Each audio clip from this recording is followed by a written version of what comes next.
السلام علیکم ورحمۃ اللہ وبرکاتہ۔ ایم بابو تنولی اسلامک اسٹوڈیو سے ایم بابو تنولی ایک مرتبہ پھر ڈھیر ساری دعاؤں کے ساتھ آپ کے لیے حاضر ہے۔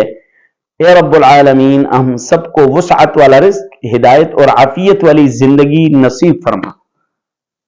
سب سے پہلے ہم آقا دو جہاں صلی اللہ علیہ وسلم کے دربار میں درود شریف پیش کرتے ہیں۔ آپ بھی میرے ساتھ پڑھیے۔ اللہم صلی علی محمد وعلی آل محمد کما صلیت علی ابراہیم وعلی آل ابراہیم انکا حمید مجید۔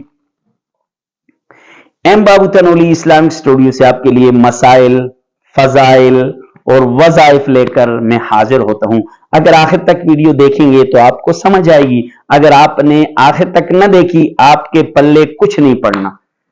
تو میرے بھائیوں، ہم سارے انسان ہیں۔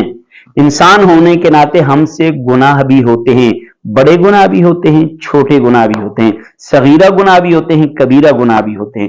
تو ایک دوست نے سوال پوچھا ہے کہ حضرت اگر کبیرہ گناہ ہو جائے تو ہم کیا کریں گے؟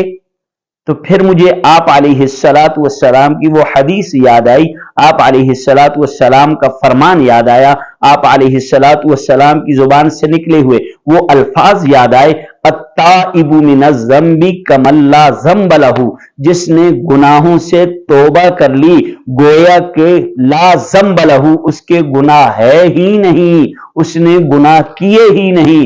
جس نے گناہوں سے توبہ کر لی گویا کہ اس نے گناہ کیے ہی نہیں، لیکن توبہ کرنے کے لیے 3 شرائط ہیں۔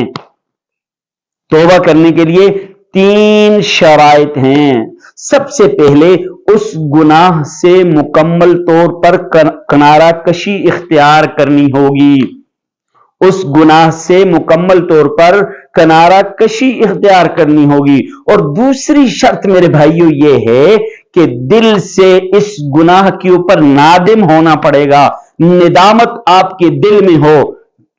اور تیسری یہ ہے کہ آئندہ اس گناہ کو نہ کرنے کا عزم ہو۔ تو یہ 3 شرطیں اگر توبہ کے اندر پائی جائیں گی، اس گناہ کو مکمل چھوڑ دینا اور اس گناہ پر دل سے نادم ہو جانا، پشیمان ہو جانا، پریشان ہو جانا، اور اسی طرح آئندہ نہ کرنے کا ارادہ کر لینا، آئندہ نہ کرنے کا عزم کر لینا۔ اگر آپ کی توبہ کے اندر یہ 3 شرطیں پائی جاتی ہیں تو بڑے سے بڑے گناہ کو اللہ معاف فرما دیں گے۔ کیوں؟ اللہ نے کیا فرمایا پتہ ہے؟ نبئ عبادی انی انا الغفور الرحیم، اے میرے بندوں کو یہ بتا دیجئے، متنبہ کیجئے، بتلا دیجئے، انی انا الغفور الرحیم، کہ میں تو بخشنے والا ہوں، میں تو گناہوں کو معاف کرنے والا ہوں، میں تو درگزر کرنے والا ہوں۔ تو اللہ تبارک و تعالی ہم سب کو گناہوں سے توبہ کرنے